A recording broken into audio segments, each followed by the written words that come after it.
The Harvest Season, written by Christopher T. Brown for Blazing Concepts. For what we know now, the tree is now with fruit, bursting with flavor bittersweet, with deeds of sacrifice along its roots. For what we know now, our bonds exceed the boundaries of color. The darkest night earns the light of day, understanding the language and silence of another. To lay down the bombs and bullets, and embrace with open arms our forgotten brother named Reason.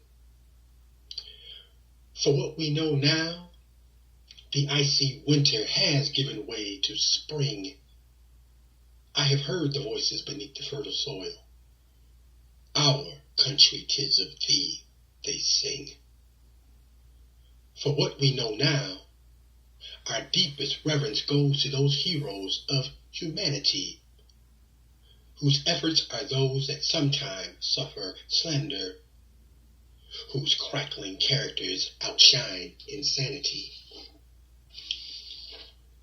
For these are the moments in time embarked upon for the long-awaited coming of the harvest season.